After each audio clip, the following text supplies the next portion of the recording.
अब प्रत्येक नेपालीको घरमा गाडी हुने भएको छ। यति ठूलो कार उत्पादक कम्पनी अब यसरी नेपालमा आउँदैछ र नेपालका प्रत्येक स्थानमा आफै गाडी पुर्याउँदैछ।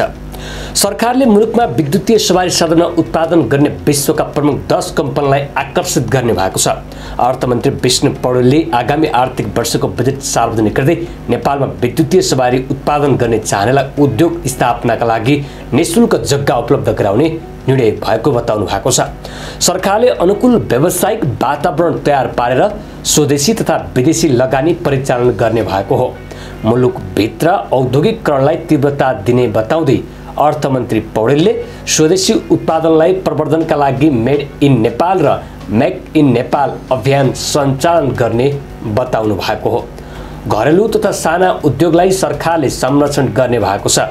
त्यस्ता उद्योगलाई कच्चा पदार्थको सुनिश्चितता गर्दै उत्पादित वस्तुलाई स्वदेशी तथा विदेशी बजारमा बिक्रीका लागि प्रवर्धनात्मक कार्यक्रम सञ्चालन गरिने भएको हो। हिमाली भेगमा भेडा च्याङ्ग्रा पालनलाई प्रोत्साहन गर्न ऊन उत्पादन बढाइनेछ। मुलुकमा विभिन्न ठाउँमा औद्योगिक क्षेत्र, आर्थिक क्षेत्र र विशेष आर्थिक क्षेत्र निर्माण तथा सञ्चालनलाई बजेटले प्राथमिकता दिएको हो। औद्योगिक क्षेत्र सञ्चालनका लागि निजी क्षेत्रले सहकार्य गर्ने सरकारको रणनीति रहेको पौडेलले बताउनु भएको छ। विशेष आर्थिक क्षेत्रमा अन्तर्राष्ट्रिय लगानीकर्ता आकर्षित गर्ने प्रयास गर्नेछ। त्रिपुरेश्वरमा सार्क हस्तकला कक्ष यसै वर्ष निर्माण सम्पन्न गर्ने भएको हो।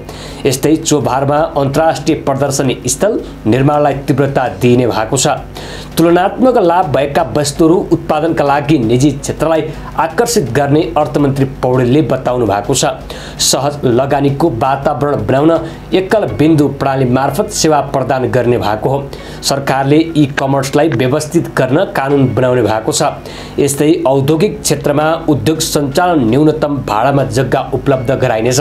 विशेष आर्थिक क्षेत्रभित्र सञ्चालित उद्योगले उत्पादित वस्तुहरू 3 वर्षसम्म 40% स्वदेशी बजारमा बिक्री गर्न पाउने भएका छन्। मुलुकमा औद्योगिकरण गर्नका लागि औद्योगिक मेसिनरी आयातमा 1% भन्सार लगाउने अर्थमन्त्रीले घोषणा गर्नुभएको हो। तारे होटल, सिमेन्ट र फलाम उद्योगका लागि सडक लगायत पूर्वाधारमा पुर्याउन पहल गर्ने भएको छ। आगामी वर्ष नवलपरासीको दौवादीमा फलाम उत्खनन सुरु हुने भएको छ।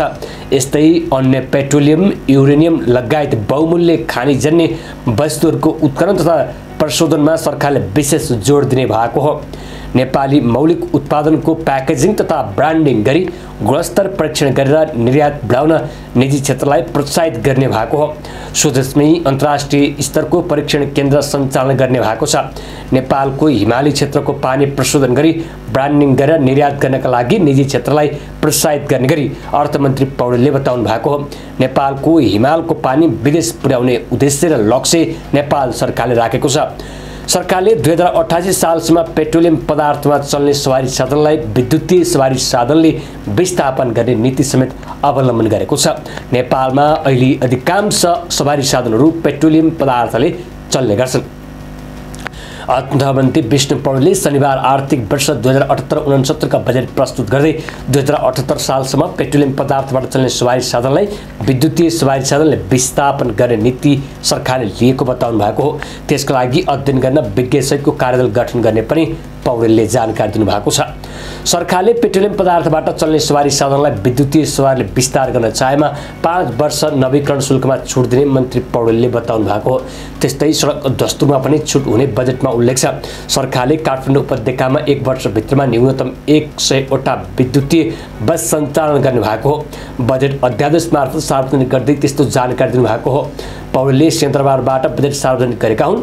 उनले साझा यातायात सङ्घको सहकार्यमा विद्युतीय बस सञ्चालन गर्ने बताउनु भएको छ। साथै आगामी आर्थिक वर्षमा विभिन्न स्थानमा निजी क्षेत्रको 500 वटा चार्जिङ स्टेसन र टर्मिनल भवन निर्माण गर्ने पनि उहाँले जानकारी दिनुभएको छ।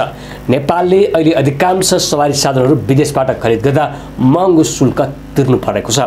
दोहोरो करका कारण नेपालीहरू सस्तैमा पाउने सामान्य सवारी साधन पनि महँगो रकम तिरेर किन्न बाध्य भएका हुन्।